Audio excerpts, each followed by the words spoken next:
Days of Slavery, Immokalee, Florida. In America today, we are seeing a race to the bottom. The middle class is collapsing. Poverty is increasing. What I saw in Immokalee is the bottom in the race to the bottom. Senator Bernie Sanders. Rodrigo Ortiz, a 26-year-old farm worker, a short man in a tattered baseball cap and soiled black pants that are too long, stands forlornly in the half-light in front of the La Fiesta supermarket on South 3rd Street in Immokalee, Florida. He is waiting for work in the tomato fields. Ortiz is on the lowest rung of the $50 billion labor-intensive fresh produce industry in the United States. The supermarket, which opens at 3:30 a.m. to sell tacos to the workers, is a whitewashed single-story cement block building. Workers inside the supermarket, which has brightly colored piñatas hanging from the ceiling and ads in Spanish for MoneyGram International and prepaid phone cards, are lined up before a grill, where two short-order cooks scrape their spatulas noisily on the greasy metal griddle covered with frying strips of beef. On the walls outside the front door, where knots of workers congregate, are painted the words check cashing, grocery, carniceria, taqueria, panaderia, and tortilleria, along with a sign posted by the Collier County Sheriff's Office. Consumption of alcoholic beverages in public is a violation of county ordinance. Violators will be prosecuted. The parking lot is jammed with a few hundred workers seeking a day's employment, referred to in Spanish as el labor, from crew leaders who operate school buses painted white and blue with logos such as P. Cardenas Harvesting, Antonio Juarez and Sons New Generation, and Efren Juarez and Sons. Diesel fumes from running bus engines fill the air. Groups of men and a few women speaking softly in Spanish and Creole cluster on the asphalt or sit at picnic tables. Roosters crow as the first light of dawn appears above the flat, dull horizon. Crew leaders have backed up pickup trucks to a large ice machine on the wall of the supermarket. They take turns shoveling ice into 10-gallon plastic orange containers. They lug the containers to the trucks. The pickers carry the water from the melted ice into the sweltering, humid fields, where temperatures soar to 90 degrees and above. Harvesting tomatoes and other produce from the nation's agricultural fields is arguably the worst job in the country. Florida produces about 40% of the nation's fresh domestic tomatoes. There are weeks with no work and no wages. Once it starts to rain, field workers are packed onto the buses and sent home. They can travel 1 or 2 hours on a bus and be prevented from beginning work for a few more hours because of the dew on the plants. Workers must bend over plants for hours in blazing temperatures. They are exposed to toxic chemicals and pesticides. They often endure verbal and physical abuse from crew leaders. Women suffer sexual harassment. The U.S. Department of Labor estimates that the agriculture industry has a death rate 7 times higher than the average rate of most industries. The meager pay, along with endemic wage theft and systemic minimum wage violations, keep the majority of workers below the poverty line. The average annual income for farm workers is between $10,000 and $12,499, according to the 2005 Department of Labor's National Agricultural Workers Survey, about a third of the national average. A laborer must pick almost 2.25 tons of tomatoes a day to earn minimum wage. This is twice what they had to pick 30 years ago for the same amount of money. Half the people in Immokalee live below the poverty line. 2/3 of the children who enter kindergarten never graduate from high school. And on any one morning, as many as half of the laborers who wait in the collection spots walk away without a job. Ortiz is not fortunate. The last buses leave by 7 a.m. He walks forlornly to the overcrowded trailer he shares with 9 other men. He worries that this week he may not get the $50 he needs to pay his landlord. "I only had 3 days of work this week," Ortiz says. "I don't know how I will pay my rent." Ortiz sends about $100 home to Mexico every month to support elderly parents. He hovers between impoverishment and homelessness, never sure when he is going to be pushed over the line. The food supply chain reaches from the squalid trailer parks and fields upward to the lavish suites of a handful of global corporations such as Walmart, which buys tens of millions of pounds of tomatoes a year. Chains such as McDonald's or Burger King, along with supermarkets such as Walmart, Giant, Stop and Shop, Trader Joe's, and Publix, have the purchasing power of tens of thousands of restaurants. Walmart makes farm workers poor, read a recent statement from the Coalition of Immokalee Workers, an organization that advocates on behalf of farm workers. But not just Walmart. All the major retail food brands that have grown at meteoric rates over the past 30 years have used the same volume purchasing strategy to drive their profits and growth at the expense of the workers who make that growth possible. The United Food and Commercial Workers, in a report titled Ending Walmart's Rural Stranglehold, quoted John Tyson of Tyson Foods, Inc., who, when confronted by an activist farmer on the low price paid for meat to the farm, answered, "Walmart's the problem. They dictate the price to us, and we have no choice but to pay you less." The suppliers and growers, beset by the rising costs of pesticides, fertilizer, and chemicals, along with the diesel fuel that runs their farm equipment and pumping stations, have few other ways to save money. In 1992, according to U.S. Department of Agriculture statistics, the farm share of the U.S. consumer dollar spent on tomatoes was 40.8%. This meant that 40 cents of every dollar spent at the cash register on tomatoes went back to the farmer in 1992. By the end of the decade, that number had fallen to 20.5%. Growers have lost half of their share of the retail price to the retailers. Wages in the fields have remained stagnant over the past 3 decades, and in real terms have declined. David Sanchez, missing several teeth and wearing a brown camouflage baseball cap that reads Air Force, waits in the lot outside the supermarket for work. Sanchez is 55, considerably older than most field workers. He came to Immokalee from Texas as a child with his parents and 9 siblings. They lived in work camps in the fields. The children accompanied their parents to the fields. He bears the scars of the fields, including a bad back, a common ailment among workers who spend up to 12 hours a day bent over plants and ferrying 32-pound buckets of green tomatoes to a waiting truck. "The worst is when you lift that plastic mulch," he says in English, "of the rows of plastic that cover the tomato beds. You pick up that plastic and you can't even breathe. It burns your eyes. You be crying all day long. Sometimes they give you a paper mask, but the fumes go right through it. The fumes knock you out." The arid, sandy soil in southern Florida is devoid of plant nutrients. Growers saturate the soil with chemical fertilizers. More than 100 herbicides and pesticides are used to prevent fungal diseases, weeds, disease spores, and nematodes. These chemicals often accompany the produce to supermarket shelves. Some are highly toxic, known to cause damage to the brain and nervous systems. But they are effective in the relentless war against the rapacious armies of potato, flea, and blister beetles, along with vine borers, squash bugs, spider mites, stink bugs, loopers, and hornworms. Growers can spend about $2,000 an acre on chemical fertilizers and pesticides. They often fumigate rows before planting with methyl bromide, a chemical that even in small concentrations can cause death in humans and is one of the leading causes of the depletion of the ozone layer. Methyl bromide is banned for use on most crops, but is permitted on tomatoes, strawberries, eggplants, and peppers. It is injected into the tomato beds and trapped under a layer of green polyethylene plastic mulch. Workers such as Sanchez, who have to lift up the mulch, routinely complain of eye and respiratory ailments, rashes, open sores, nausea, and headaches.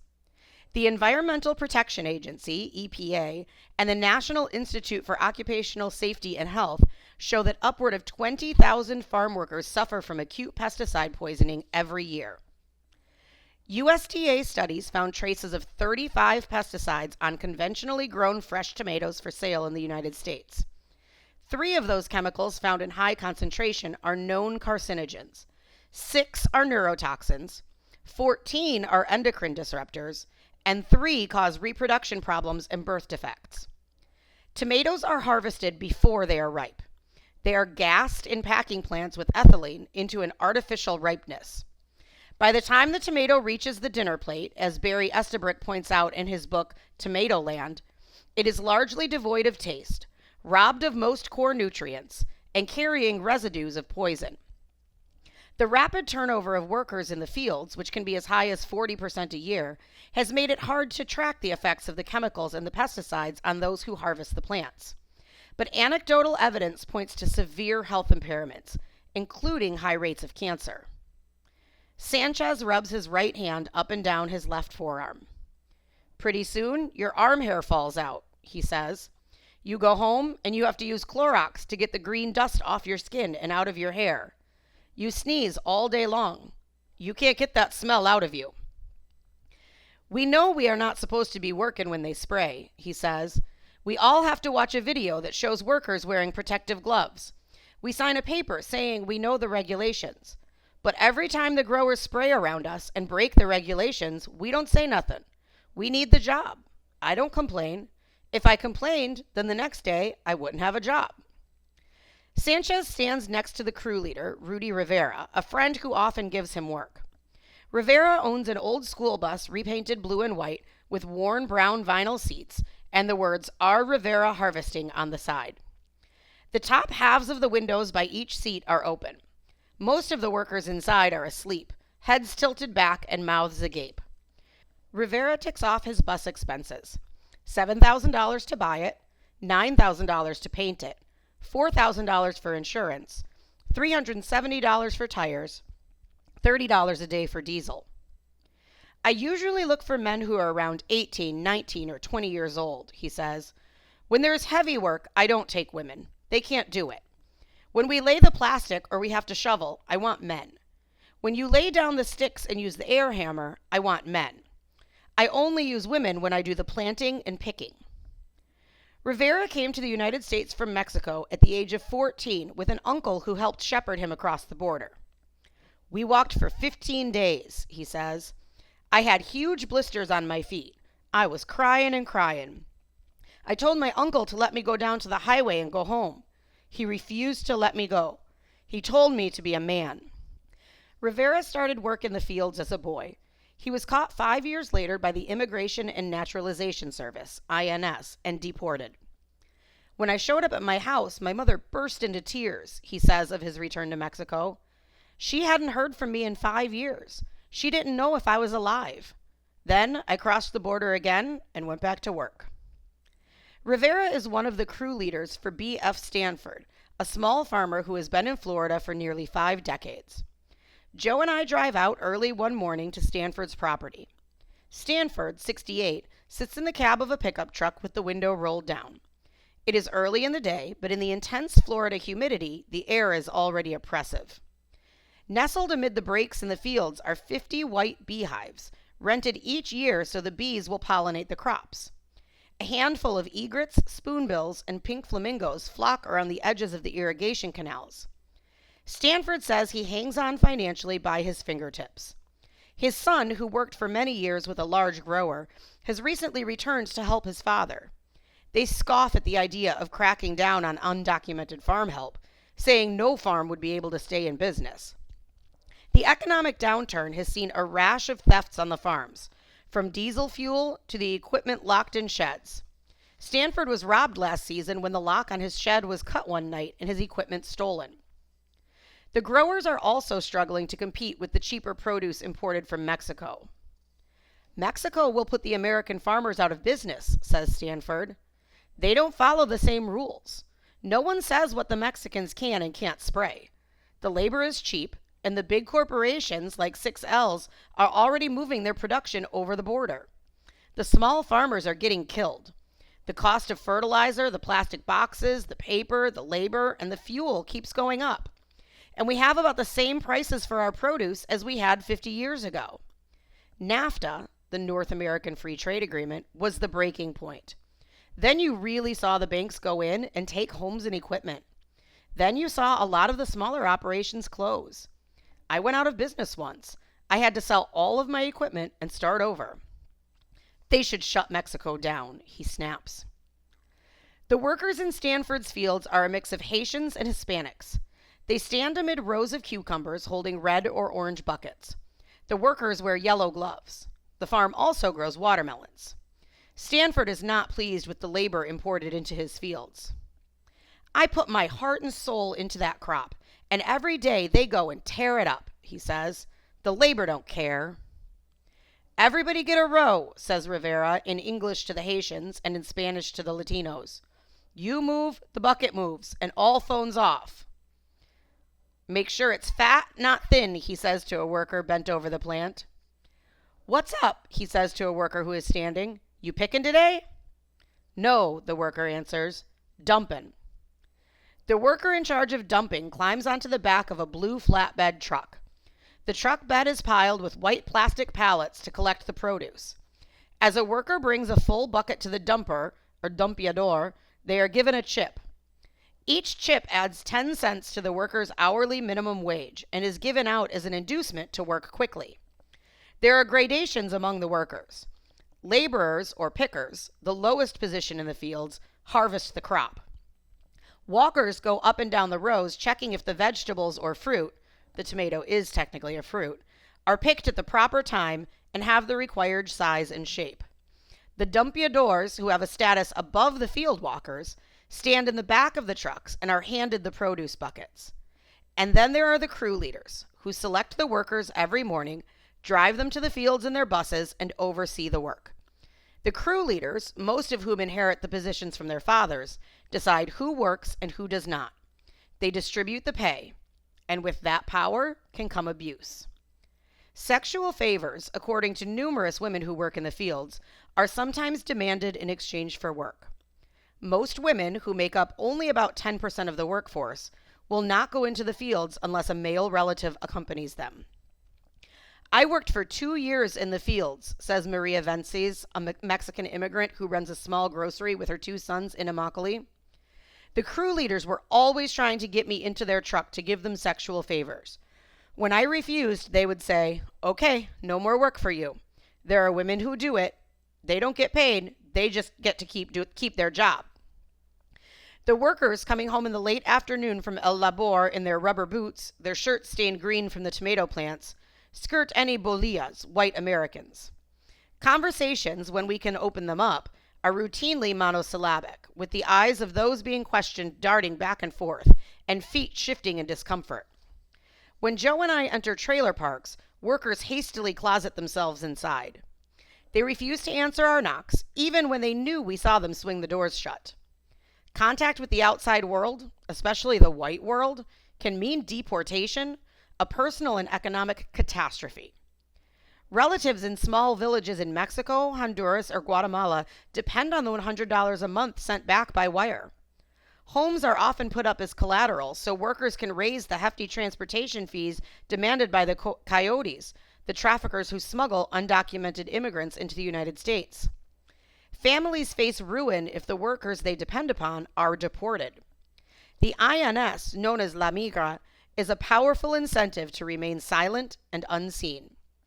And the hostility of many growers to the coalition of Immokalee workers means that undocumented workers who take outspoken stands can not only be blacklisted, but also threatened with exposure to the INS.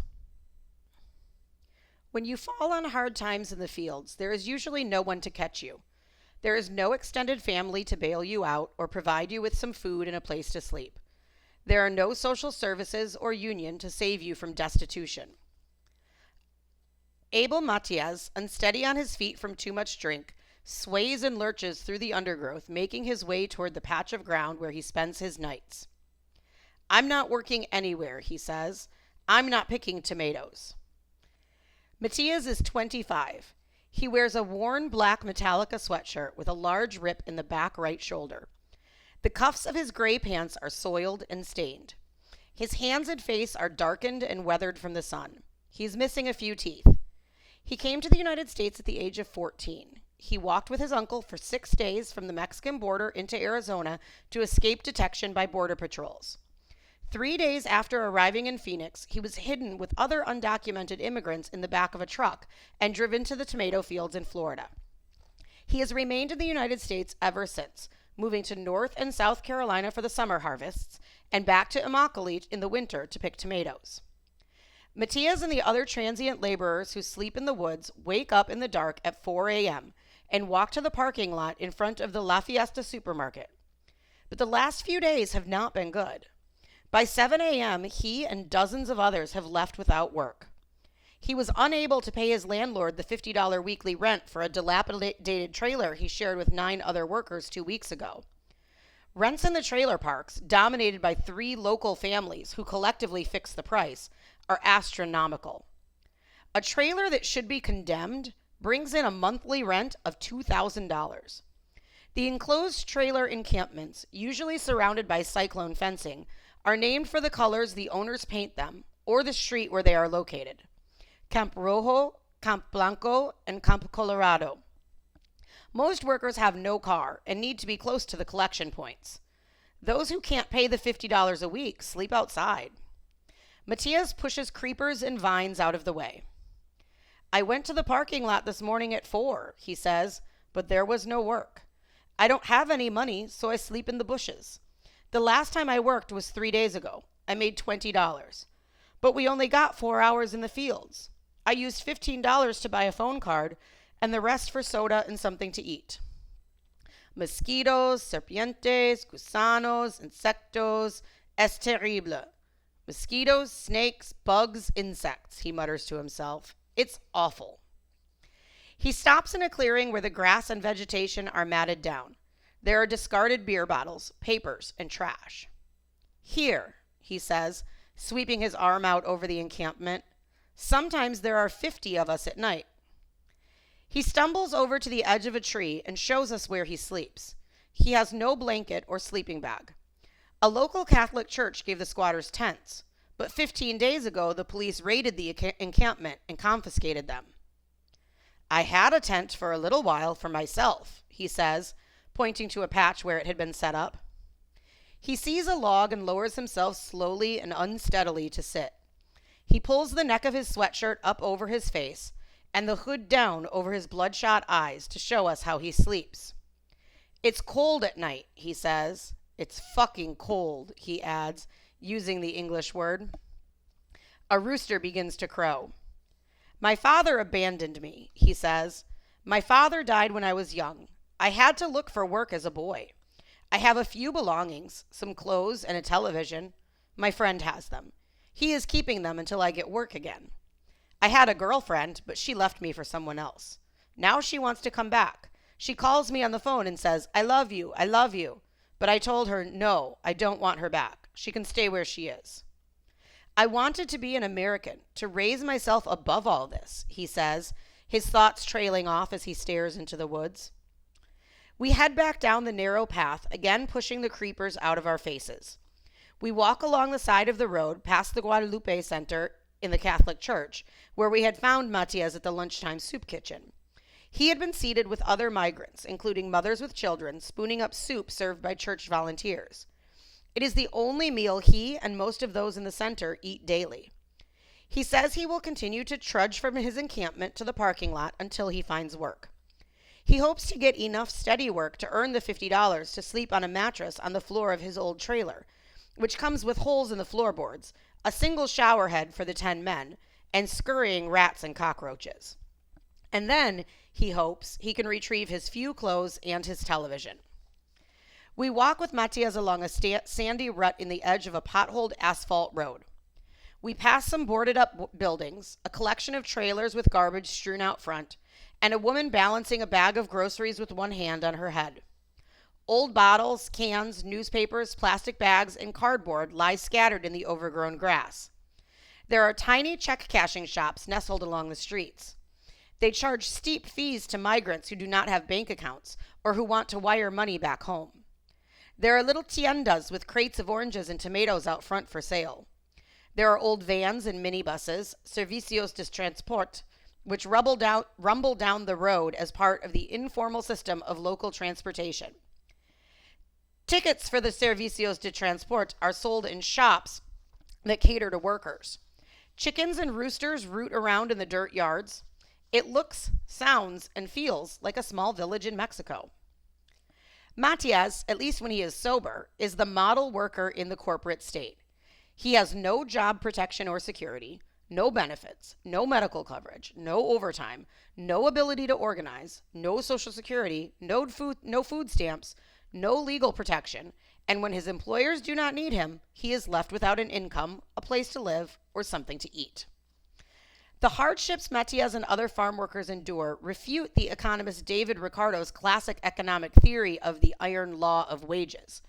Wages, the 18th century economist insisted, would never fall below subsistence level in the free market, because at that point the worker would no longer be able to sustain him or herself. The free market would, by its own accord, drive wages down to this subsistence level and no lower. Ricardo's theory was never fully put to the test within the industrialized nation state. The supply of trained and competent workers was not unlimited. Workers formed unions and demanded workplace standards, including the minimum wage. Although, when the federal minimum wage law was enacted in 1938, farm workers were excluded from the provisions and would be for 3 decades. But in our globalized economy, where the labor pool stretches from Mexico to Asia and where industry can move easily across borders, Ricardo's theory has been exposed as yet another absurdity held up by the proponents of laissez-faire capitalism. The determining factor in global corporate production is poverty. The poorer the worker and the poorer the nation, the greater the competitive advantage. With access to vast pools of desperate, impoverished workers eager for scraps, unions and working conditions no longer impede the quest for larger and larger profits. And when corporations no longer need these workers, they are cast aside and left to sleep in the woods or on heating grates. They become dependent on the charity of others. Once the workers in the tomato fields get older, losing the agility and endurance of the young, most crew leaders refuse to hire them. Many head back to Mexico, Haiti, or Guatemala, as poor as when they arrived.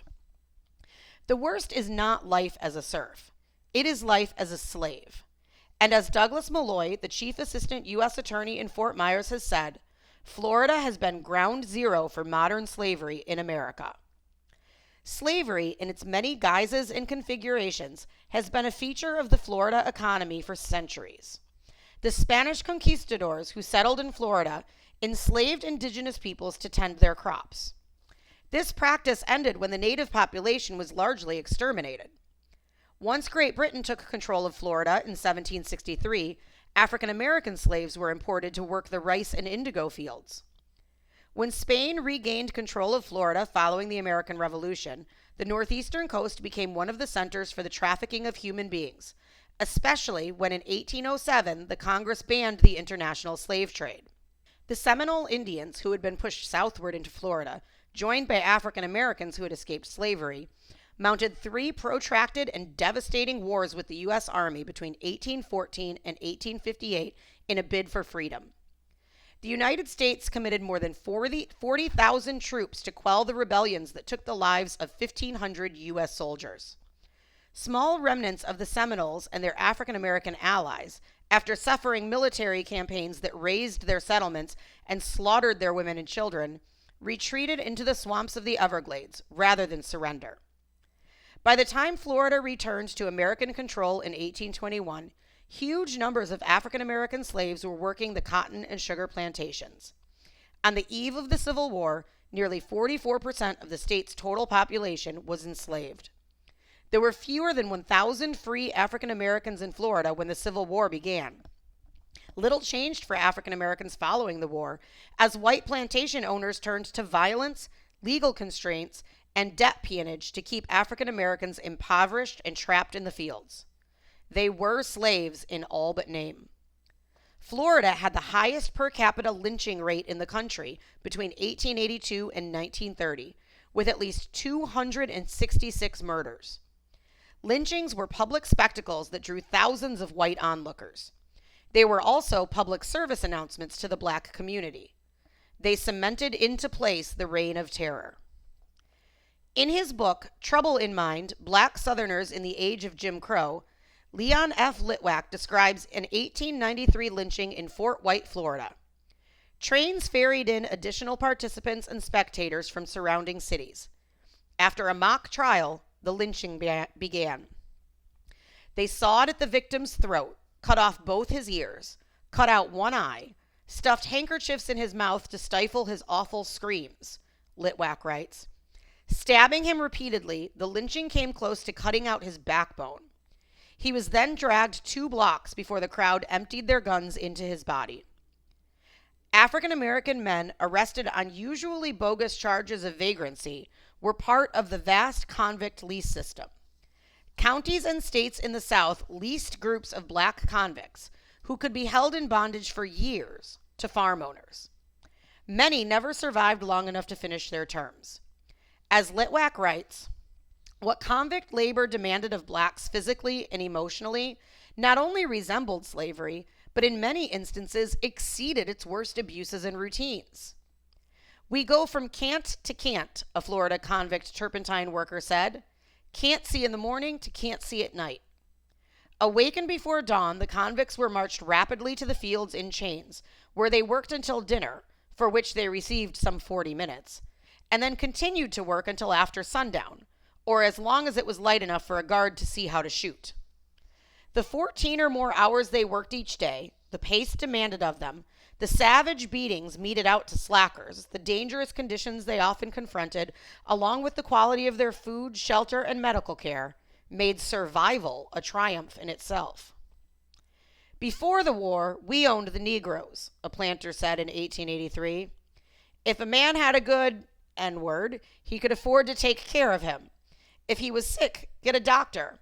He might even put gold plugs in his teeth. But these convicts, we don't own them. One dies, get another. In the 1920s, labor contractors known as crew leaders rounded up poor itinerant workers and began to ship them north to harvest the summer crops, and then back south again for the winter crops. These migrant workers, largely African American, were left out of the labor protections put in place later by the New Deal, including collective bargaining, part of a backroom deal Franklin Roosevelt made with white Southern politicians who wanted African Americans kept out of unions. Collective bargaining among agricultural laborers, while not illegal in Florida, is unprotected under the state labor laws. Workers who attempt to form a union can be summarily fired. We used to own our slaves, a grower said in Edward R. Murrow's 1960 television expose, Harvest of Shame. Now we just rent them.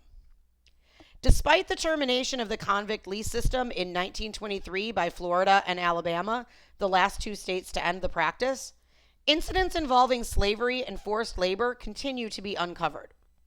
African Americans have been largely replaced in the fields by workers, many of them undocumented, from Mexico, Central America, and Haiti. Lack of legal status, inability to speak English, and fear of deportation make them easier to abuse and exploit. Debt peonage is the instrument of control. For the agricultural workers, it often begins in the form of a transportation fee. Workers, newly arrived in the United States and without money, are told they can owe the $1,000 it costs for a ride to a job in Florida. They are then informed that they cannot leave until the debt is repaid. Immokalee is a town filled largely with desperately poor single men. Among their few diversions are local bars such as the Chile Caliente, where their meager pay evaporates. Bar owners bring in women from Miami and Fort Myers by van on the weekends to dance with patrons for $5 a dance.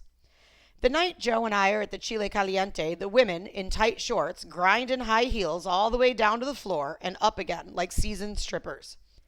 The men can flirt with the women, and as long as they buy them the bar's overpriced drinks, of which the women get a cut from the house. The height of the harvesting season in the winter sees 2 or 3 brothels open up in dilapidated house or trailers. Sexual exploitation parallels the exploitation in the fields. Clients at the seasonal brothels pay $20 to the brothel managers or tiqueteros at the door. The patrons are handed a poker chip. They enter and wait on an old couch. They carry their chip to one of the prostitutes when it is their turn. The women keep condoms, a roll of paper towels, and lubricants next to them. They lie passively on mattresses sectioned off by sheets or plastic garbage bags. Clients get no more than 10, at most 15 minutes. Most of the women are paid $7 to $10 per customer. The night's wages are determined by the number of chips the women turn in at the end of the night to the tiquetero. On a busy night, they can have sex with 20 to 30 men.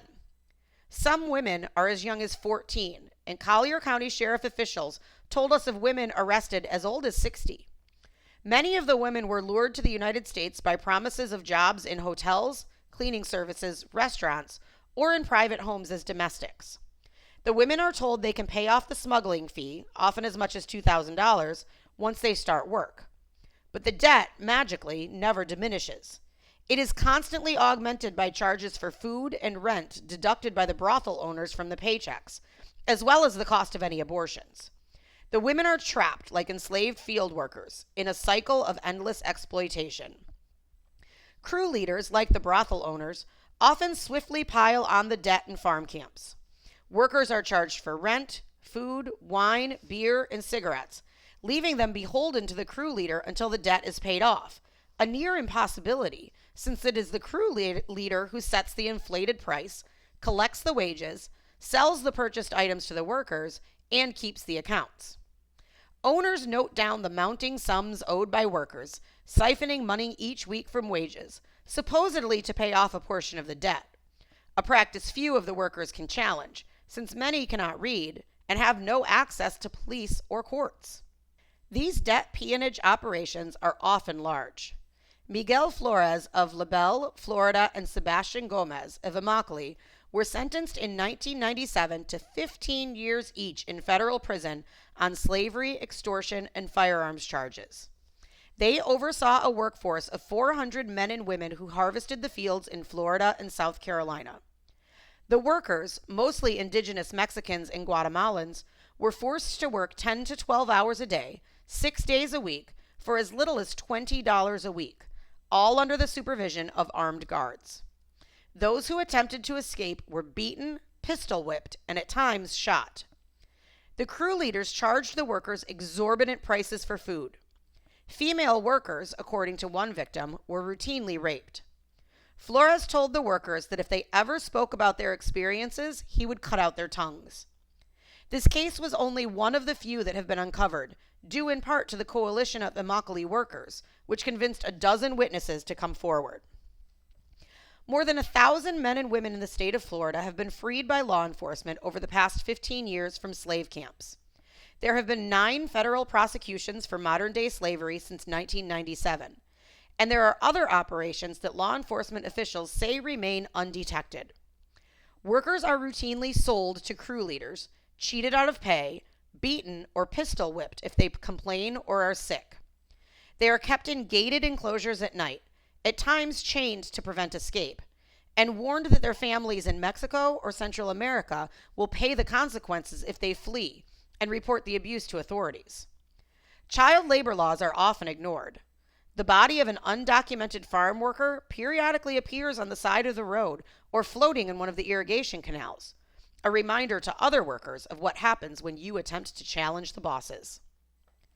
On the north side of Immokalee, behind cyclone fencing, are 2 rows of gray wooden huts, rented out to farm laborers for the inflated sum of $55 a week per person. There is a collective shower house and laundry center, also painted slate gray, with a vending machine for soft drinks. Joe and I wander among the huts looking for a man known as Don Paquito, the nickname for Jose Hilario Medel. Workers eating lunch at the Guadalupe Center told us that he could usually be found outside the Monterey Bodega or sleeping under a mango tree near the rental shacks. A woman who informs us she has full-blown AIDS says the landlord who oversees the rental huts chased Don Paquito off the property a couple of hours before. She says he will be back. I give her my cell phone number. She calls later in the afternoon to say Don Paquito is with her. Don Paquito is a soft-spoken, diminutive man, less than 5 feet tall, with a broad, darkened face and a wispy black mustache. He is missing several teeth. He is shabbily dressed. An old baseball cap sits backward on his head. His eyes are bloodshot. One of his worn sneakers is missing a lace.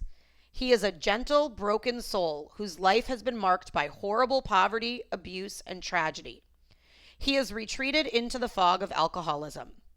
He was held as a slave, forced to work in Florida's citrus and tomato fields, then trucked in the summer to the fields in North and South Carolina by members of the Navarrete family who occupied a beige stucco house at 209 7th Street on the south side of town. Don Paquito and the other workers held by the Navarretes harvested on some of the largest farms in Florida, including Pacific Tomato Growers in Palmetto and Immokalee-based 6Ls, a company controlled for 4 generations by the Lippman family. 6Ls packs and ships 15 million 25-pound boxes of tomatoes a year from its huge warehouse outside Immokalee. Cesar Navarrete, at the time 27, and his brother Giovanni Navarrete, then 22, were the enforcers. Each received a 12-year federal prison sentence in 2008 for enslaving Mexican and Guatemalan tomato pickers. They beat workers for disobedience if they tried to run away, if they were sick, or if they expressed a reluctance to work. The Navarrete brothers, who often carried pistols, routinely made the men work 7 days a week. The family would pocket most and sometimes all of the men's paychecks. The workers were charged $20 a week by the Navarretes to sleep inside locked sheds, vans, or an old furniture truck, where they had no choice but to urinate and defecate in a corner. Their beds were plywood boards on top of milk crates. They were charged for the cheap bottles of booze their overseers sold to them on credit. They were charged $50 a week for food, usually rice, beans, and stale tortillas provided by the mother, Virginia Navarrete, who was also sentenced to jail. They could never repay their debts, and that was the idea. I was working construction in Naples, Don Paquito says as we sit on a stoop. Cesar Navarrete found me in Naples. He offered me a job and a place to live. I did not know I was being kidnapped. We were locked inside the trucks at night. They made us pay $5 to use the garden hose for a bath, and the water was always cold. We had money taken out of our pay for food, which wasn't fit for animals, and for rent. It was horrible. He reaches into the pocket of his dirty trousers and carefully pulls out a worn plastic bag wrapped around his personal documents. He hands me his employment authorization card with his name, Jose Hilario Medel, and his birth date, February 9th, 1963. The card was given to him after he agreed to testify against the Navarrete family. His testimony, however, came with a stiff price. He was blacklisted by the crew leaders. No one would give him a job. He was threatened and for a while went into hiding. And he became destitute. The crew chiefs know me, he says. I don't get work. I sleep outside, sometimes in front of the Catholic Church on 9th Street, with about 18 other workers, sometimes there. He points to 2 large mango trees in a lot surrounded by bottles, cans, plastic bags, and cardboard. I've been robbed 3 times, he says, almost as an afterthought. I don't have anything anymore. I have a blanket. Sometimes the people in the rental park let me use their water. I eat 1 meal a day at the Guadalupe Center. I have 5 children in Mexico, in my village, but I haven't seen them since I came here 6 years ago. I used to send them money so they could go to school. In November 2007, 3 workers punched their way through the ventilator hatch of the van where they were locked up at night. The men were free for the first time in 2.5 years. A week later, on November 21st, 2007, the Collier County Sheriff's Department mounted a pre-dawn raid on the house where the remaining 11 workers, including Don Paquito, were being held. Most of the workers refused to testify, in part fearing reprisals against their families in Mexico or Central America. The workers, the sheriff's office found, were covered with bruises and marks from repeated beatings. One of the workers had an open gash from a knife. Another had swollen and numb hands from having his arms chained behind him at night. They were treated like animals, said Marisol Schlundorn, the victim's advocate for the Collier County Sheriff's Office. She took part in the raid. There was garbage and feces in the yard where the workers lived. One worker had his feet chained to a pole. They were sleeping in old vehicles on boards. And when we went into the house and seized the family's money, we saw the family was not rich, but they had televisions, running water, clean clothes, and trucks outside. Many of the workers did not want to be considered victims, especially as men. I think it comes from the macho culture. It was only as we did more and more interviews that they came to accept what had happened to them. The indictment delivered against 6 members of the Navarrete family in Fort Myers by the U.S. District Court in 2008 sets out in clinical detail the abuses endured by the workers for nearly 3 years. The court estimated that the Navarrete family had stolen about $240,000 in wages from the laborers they held in captivity. In the section of the indictment titled Overt Acts, some of the charges against the family included: in or about May 2005, defendant Cesar Navarrete stopped paying his workers, then told LMD and other workers that if they went to work for anyone else, he would fire them, beat them, and their new employer. On an unknown date at the Navarrete property in Collier County, Florida, defendant Cesar Navarrete grabbed AL and locked him in the back of a yellow truck for approximately 4 hours because AL wanted to leave his employment. On or about 2007, in DeSoto County, Florida, on a morning when LMD did not want to work, defendants Cesar Navarrete and Giovanni Navarrete picked up LMD, threw him in the back of a truck, beat LMD in the body, head, and mouth, causing him injury and pain. In or about July or August 2007, in Walterboro, South Carolina, defendant Giovanni Navarrete and others known to the grand jury chained PSG's feet together and to a pole to prevent him from leaving their employment. In or about September 2007 in North Carolina, defendant Giovanni Navarrete struck APS near his eye, causing him serious injury to this eye. In or about November 2007, defendant Cesar Navarrete and others known to the grand jury hit and kicked RRC because he left the Navarrete property without permission and went to the Coalition of Immokalee Workers' office. On or about November 19, 2007, in Collier County, Florida, defendants Cesar Navarrete and Giovanni Navarrete and others known to the grand jury beat LMD, then locked him, JHM, JVD, and 2 other workers in the back of a box truck to prevent them from leaving and to ensure they would be available for work the following morning. Hundreds of thousands of poor from Mexico and Central America have fled northward to escape mounting poverty and unemployment. Plots of land and farms have been abandoned following severe droughts, hurricanes, earthquakes, and sudden severe drops in the price of coffee, on which much of the Guatemalan economy depends. The Mexican poor have joined this tidal wave courtesy of Bill Clinton's NAFTA, which permitted the huge agro-businesses in the United States to flood the Mexican market with cheap corn. This swiftly bankrupted millions of small Mexican farmers, perhaps 2 million of whom joined the surge of undocumented immigrants into the United States.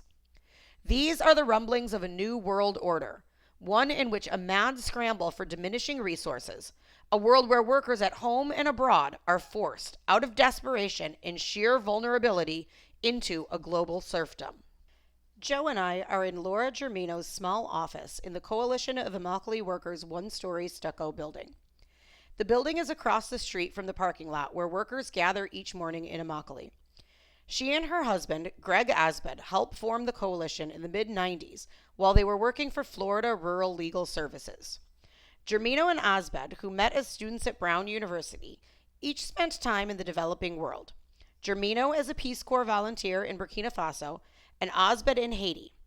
It would be good training for Immokalee, especially Asbed's command of Creole. In the Ron Evans case, Germino says, referring to a 2007 case in which Evans kept indebted workers enslaved behind a chain-link fence topped with barbed wire, they would recruit from homeless shelters or from centers where people were trying to recover from substance abuse. And then they would promise people, homeless people, mind you, a job and a roof over their heads. What more would you want, right? It's a reasonable thing to want. And so people would end up in North Florida or the Carolinas with Ron Evans in this kind of situation that you're seeing here in the photo. She pulls down from her bookshelf a photo of Evans's encampment with its coils of barbed wire and no trespassing sign. Evans worked for grower Frank Johns, the former chairman of the Florida Fruit and Vegetable Association, the powerful lobbying arm of the state agricultural industry. This was up in Palatka, North Florida, Germino says. It shows one of the more classic styles of holding people against their will back since the 60s. This is a high fence and barbed wire, and it was normally closed.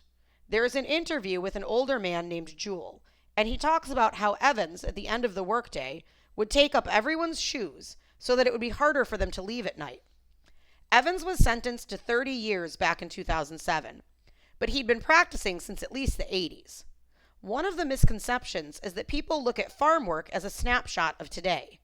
They don't wind back the video to get the whole time, the evolution. Germino stresses that slavery will not disappear until the growers and the corporations that buy the produce are forced to comply with basic labor standards. The agricultural industry, she said, has long enslaved citizens as well as non-citizens. The problem did not begin with the arrival of undocumented workers to the fields. There's this invisible hand of this corporate buyer asking for high volume at low price, she says. I don't want them to be forgotten about. It's like the movie The Burning Season about Carlos Mendez. There's the middleman who does the actual violence, but it's the oil people living in Rio or whatever that are behind the destruction of the forests. There's a lot of talk about factors that make people vulnerable. For example, immigrant workers, why they end up here. They come because they've been spit out by the global economy by NAFTA.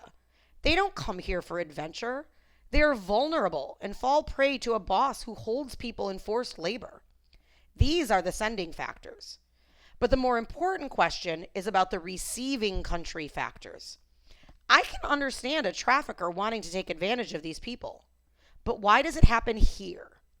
This is the question everybody in the U.S. has to ask. Why are there conditions here that allow slavery to take root? There will always be vulnerable people. There will always be homeless people. But why are such people enslaved here? What needs to be eliminated is the sweatshop, the exploitative conditions, Germino continues. Forced labor doesn't happen in isolation. It doesn't happen in a vacuum. It is part of a continuum, the end of a whole range of labor violations. It doesn't fall out of the sky. It has to have conditions like soil in which it can take root. If you eliminate that from U.S. soil, you eliminate forced labor. Agriculture has always had that soil, at least up until now, in the tomato industry. In Florida, in the past 200 or 300 years, there's never been a time without slavery or a form of forced labor. It's changed. It's no longer chattel slavery or plantation slavery. It's not legal anymore, but it still happens. When they passed the Emancipation Proclamation, it continued in different forms, as you saw in the turpentine camps up in North Florida. Agriculture has always had it. And what's interesting is that other industries are actually now more prone to it. Industries that didn't used to have it.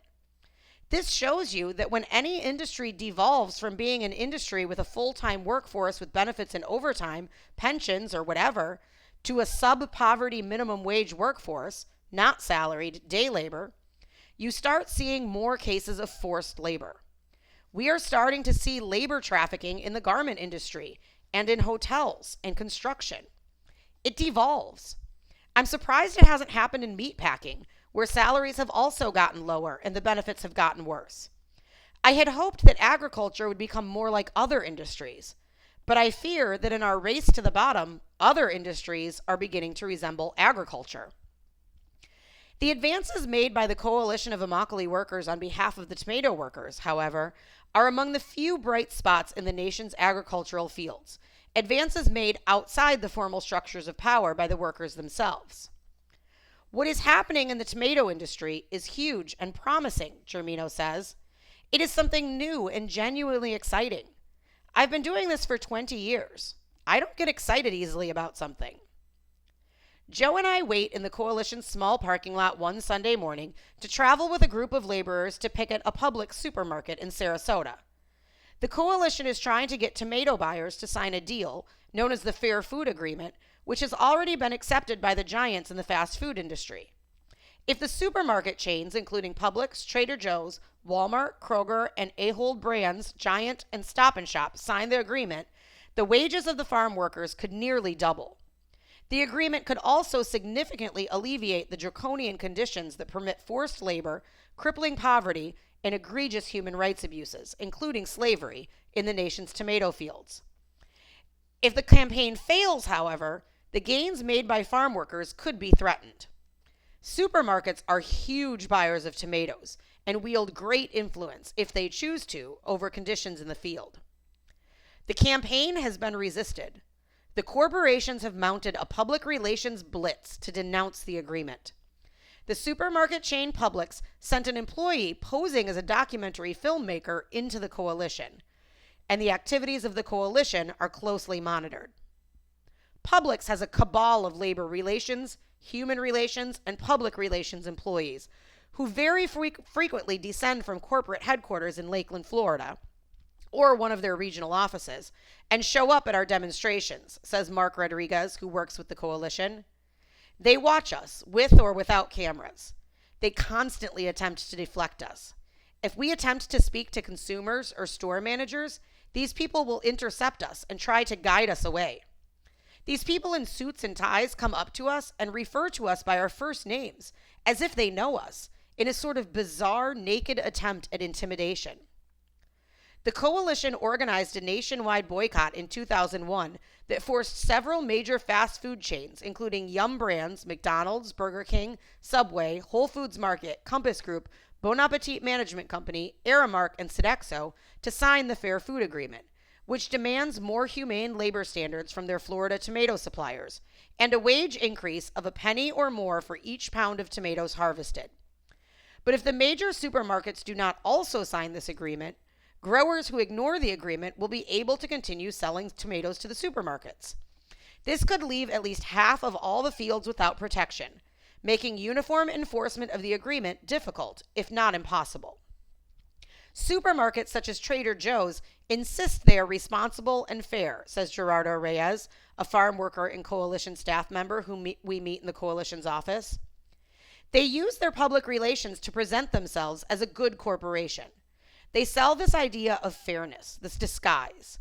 They use this more sophisticated public relations campaign, one that presents them as a friend of workers, while at the same time locking workers out of the discussion and kicking us out of the room. They want business as usual. They do not want people to question how their profits are created. We have to fight not only them, but this sophisticated public relations tactic. We are on the verge of a systemic change, but corporations like Trader Joe's are using all their power to push us back. 3 protesters going to Sarasota, including a mother with her young son, ride with us. They sit together in the back seat. The woman, whom we will call Anna, begins to recount in Spanish her journey north. I translate for Joe as we drive to Sarasota. Anna talks to us, at times breaking down, for more than 3 hours, including about a half hour in the parking lot of a local church before we joined the demonstrators. It is a story that, with a few variations, we could have heard from most of the workers around us. I went to Guatemala City when I was 14 with my girlfriends. I went so I could study. I was in private school because the vocational training I wanted wasn't in the public schools. I was studying to be a house decorator. My parents were now 5 hours away. My father helped me pay for school, but I had to pay for the books. Anna washed dishes to earn money and began cleaning the houses of the wealthy too, but found I no longer had time to go to school. She left her studies and began cleaning homes full time. The first time I went in one of those houses of the rich, I got very emotional because I saw all those things the rich people had.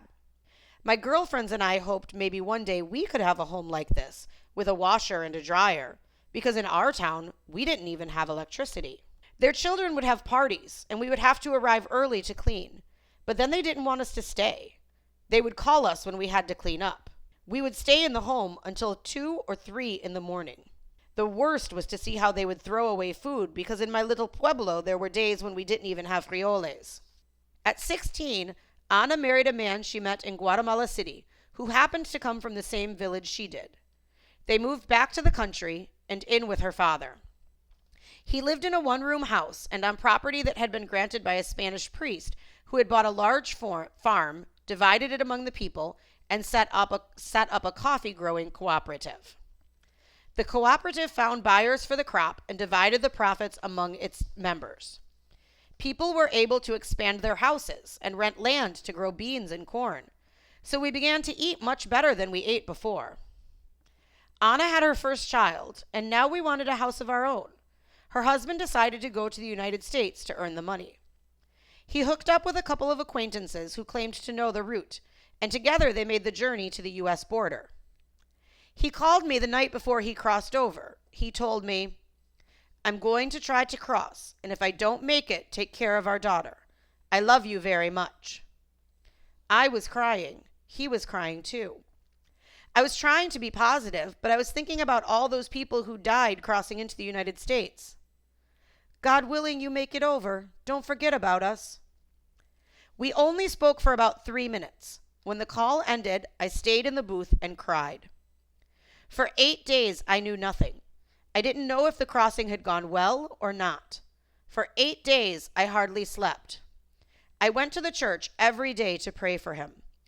I brought a large candle for him, and I put it in front of the shrine of Our Lady of Guadalupe because she protects us and watches over us. Finally, a call came from the United States. "How are you, my love?" Her husband had made it all the way to New York and was already working as a landscaper. He stayed in the United States for 1 year, and every 2 weeks he sent us 3,000 quetzals. Anna was now able to pay off food debts, but also he told me to save the money so I could pay a coyote to guide me to the United States.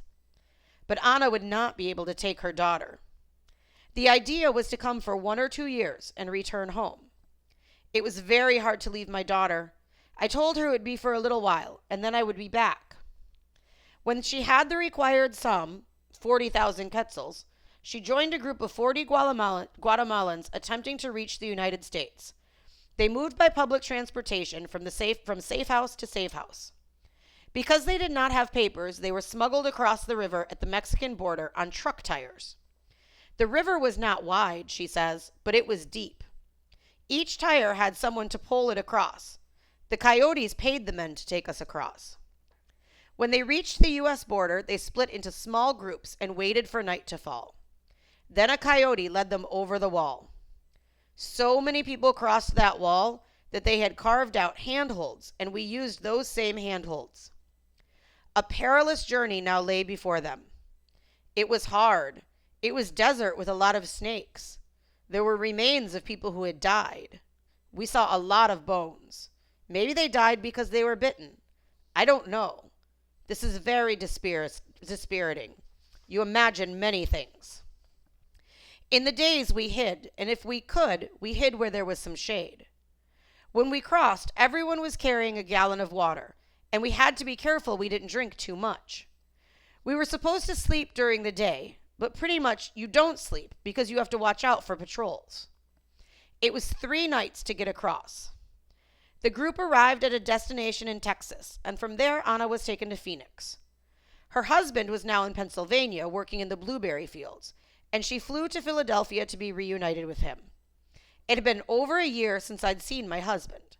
I didn't know how the airport worked, and I couldn't find him. I walked out of the airport and into the street, and I was standing there looking at all these different people and all these cars. I was very afraid. I didn't know what to do. I went back inside, but nobody in the airport spoke Spanish. I was desperate. And that is how her husband found her. "What are you doing here?" "I was waiting at the exit of the plane." I didn't say anything. My husband had bought a car. When we got to Philadelphia, I saw the beautiful buildings and bridges. I thought he was going to take me to a beautiful house. But when we got to the house, it was very poor. They had blankets hanging on ropes separating the mattresses on the floor. My husband said we were going to Immokalee. He said Immokalee would be better. But when we got here, I was surprised again. In the trailers where we had to live, there were rats and cockroaches. We had to live with 12 people in the trailer. We arrived on Sunday, and at 4 a.m. we went to the pantry shelf to look for work. This was 11 years ago. Anna has followed harvests in North Carolina, South Carolina, Tennessee, and Pennsylvania. A son was born to her in South Carolina. "I worked until I was 8 months pregnant," she says, "to earn as much money as possible because I wanted to go home. I haven't been back to Guatemala since I left. I haven't seen my daughter, only in videos. She's 13 years old. I try to call her every day." Regarding work in the fields, she says, The worst is picking tomatoes because you are bent over and it's often over 100 degrees. In the fields, the crew leaders are always telling you to hurry up or they snap their fingers. They swear at you. The crew leaders are Mexicans and they say, "Fuck you, you Guatemalans." Once I dreamt of America. Now I dream of going home to Guatemala and being with my daughter and my family. People, when they think of America, they think you'll have a good salary. They think you'll live well. The reality is we're not free. We're treated badly. We have no voice and we're badly paid. Americans don't look at us as human beings. They look at us as tools for work, like a tractor or a machine. Resistance came, as it often does, when workers found the courage to stand up to abuse, breaking the cycle of fear that keeps the system in place. One of those workers was Lucas Benitez, now 36 with 2 small children. He crossed the border into the United States at the age of 17 from the impoverished Mexican state of Guerrero. He began as a migrant field worker. He sent money home to support his parents and 5 brothers and sisters. He was driving tomato stakes into the ground one day when he found himself ahead of the other workers. "My error was to work too quickly," he said when we spoke with him in Spanish one afternoon in the coalition's office. "I got ahead of the other workers and thought I was being smart and could finish early and take a rest. The crew leader came over and told me to go back and work with the others. I told him I had finished my row. I should be able to wait. He yelled at me to go back and raised his fist. I picked up a stake and held it like a weapon." Benitez remembers that those around him looked the other way or turned their backs. The crew leader backed off. He was surprised, Benitez says. He was used to hitting workers that did not defend themselves. He didn't try and hit me. But he told me not to come to work the next day. He said I wouldn't have a job. Benitez became an organizer. He began meeting other disaffected workers at night in the local Catholic church. These gatherings, which included Haitians who spoke only Creole, along with Mexicans and Central Americans, some of whom spoke the indigenous tongues of Mixtec, Cañobal, Mam, Quiche, or Tzotzil, and only rudimentary Spanish, would become the Coalition of Immokalee Workers. They gathered to study the abuse and slavery in the fields, and they discussed ways to resist. Translators such as Osbed kept the various ethnicities in communication. Benitez is sitting on a couch in the outer office where the meetings of the coalition are held.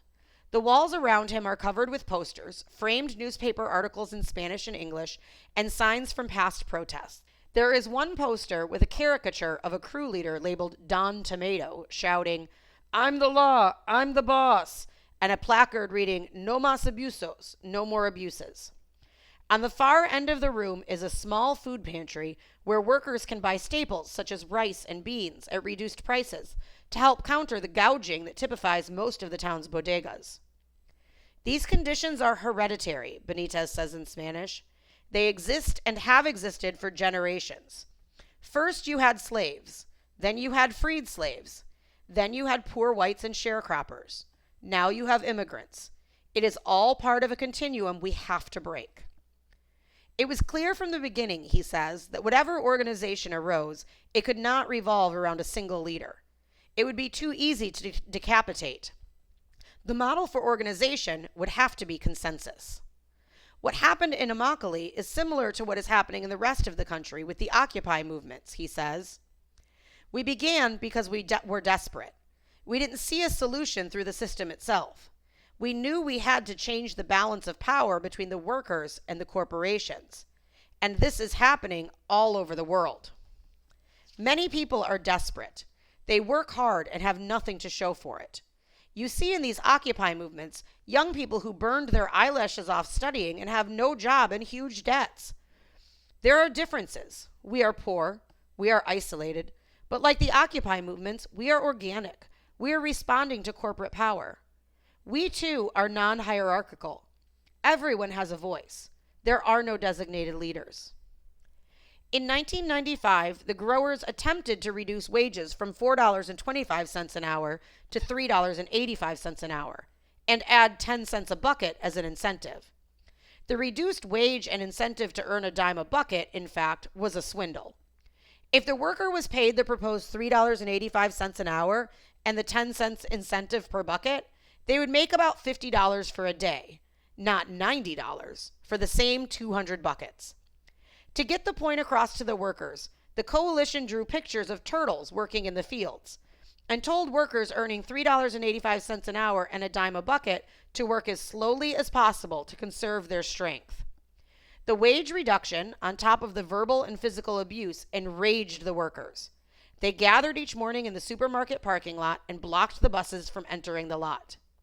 This was a huge surprise for the crew leaders, Benitez says. They never thought Mexicans, Guatemalans, Salvadorans, Hondurans, and Haitians would get together and strike. The crew leaders were frantic. They kept asking the workers, "Who told you to do this? Who is organizing this?" The strike lasted for a week. No buses could pick up workers. And after a week, the growers said they would implement the $4.25 an hour, and some started to pay $5.50 and $4.75 an hour. When we heard this, we climbed on top of the cab of a truck to tell the workers. It was just like a general assembly in the Occupy movements. We asked the crowd, "What should we do? Are you ready to go back to work?" And they said yes. We didn't trust the promises of the growers. The next week, we checked everyone's pay to make sure the agreement was real. The victory by the some 3,000 migrant workers awakened a workforce that had, until that moment, been submissive. A coalition of Immokalee workers' staff salary is commensurate with farm worker income, meaning minimum wage with no health insurance or benefits. And the coalition representatives usually live in trailers and run-down houses in Immokalee along with the workers. We realized that the only way there would be real change was when we yelled and fought for ourselves, he says. We discovered that we could not wait for someone from the outside to come and save us. We were our own saviors. A year later, in 1996, a 16-year-old Guatemalan named Edgar stumbled into the coalition's office splattered with blood. His nose was so red and his face was so swollen he looked like a clown, Benitez says. His shirt was saturated with blood. Edgar said he had taken a drink of water in the fields without permission. The crew leaders savagely beat him, telling the other workers that if they disobeyed him, they also would be beaten. The boy fled. That night, nearly 200 workers crammed themselves into the coalition's office. We discussed the problem, Benitez says. We were frustrated. When we took cases like this to the police or the Department of Labor, they never responded. Nothing ever changed. We met for 4 or 5 nights trying to figure out what to do. People were angry. Finally, we decided to march to the crew leader's house. A crowd of about 300 workers left the coalition's offices and made their way through the dusty, poorly lit streets. Other farm workers joined them.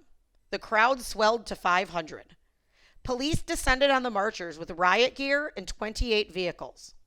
The crowd, holding Edgar's blood-stained shirt above their heads, stood outside the crew leader's home and chanted, "When you beat one of us, you beat all of us." But the biggest impact occurred the next morning, Benitez says. When the buses came to the parking lot, no one would get on the buses owned by the crew leader who had beaten Edgar. His buses were boycotted for the entire season. We broke the crew leader. He was wiped out, and he was one of the biggest. The coalition decided that if the cause of farm worker poverty lay with the market power of highly consolidated retail food chains, then the solution would be found there as well. It designed its campaign for fair food and built coalitions with student groups, faith communities, and the labor movement to carry out protests outside of major fast food chains and supermarkets. It pressured the 9 multi-billion-dollar retail food chains to sign the agreement, which calls on buyers to pay a fair food premium to support a raise in workers' wages, support the Fair Food Code of Conduct that regulates conditions in the fields, purchase only from participating growers, and shift purchases away from any grower who fails to comply with the Fair Food Code. The agreement includes an education program in the fields in which workers learn of their rights under the Fair Food Code. There is now a participatory complaint investigation and resolution process, or grievance system, through which workers can identify abusive bosses and workplace conditions and eliminate them without fear of retaliation. They can also work to eliminate cupping, the forced overfilling of buckets, until now a standard practice in the industry that can reduce a worker's piece rate wages by as much as 10%. The agreement also created worker health and safety committees to create a space for discussion of workers' concerns, ranging from pesticide poisoning to sexual harassment. And it brought concrete changes in the fields, from the provision of shade to prevent heat related illnesses to the institution of time clocks so that workers are paid for all the hours they are on the job. All this is new to the produce industry in Florida. If the major supermarkets can be pressured to sign the agreement, it will be one of the most significant victories for farm workers in decades. Immokalee is dotted with tiny hole-in-the-wall coffee shops and tiendas. I sit in one at the end of the day where the food items are listed on pink, orange, and green poster board on the wall behind the counter. The full-throated blast of a Mexican telenovela reverberates from a television mounted on the wall. I read the items on the poster board. Pan con bistec costs $5.59. Huevo con chorizo costs $1.25. There is a glass case with a few Krispy Kreme donuts. When the telenovela concludes, an announcer with frizzy blonde hair begins to read the horoscopes.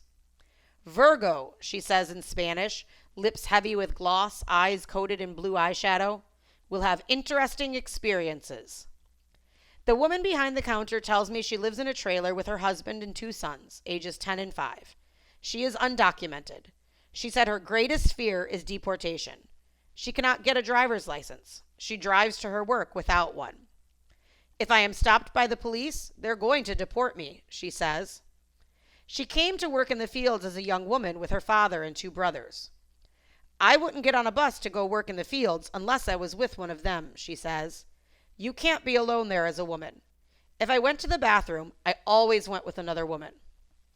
Her father, who because of his age is no longer able to find work, went back to Mexico. One brother is working construction in North Carolina. Another is employed on a poultry farm. Her husband still works in the harvest, el labor. She has a job now in the coffee shop. She hopes to keep it and stay out of the fields. I could not put my boys to bed when I worked in the fields, she says. I was not there when they woke up.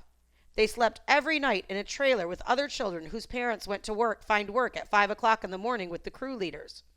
Our boys were taken to school by a woman who charged parents $25 a week for the service. Now I have this job, but for how long? Now I can put them to bed and take them to school, but for how long? And what will happen when my husband gets too old to work in the fields? Poverty here, poverty at home. It is a vice. We sacrifice our lives for our boys, but we wonder if their future will be any different.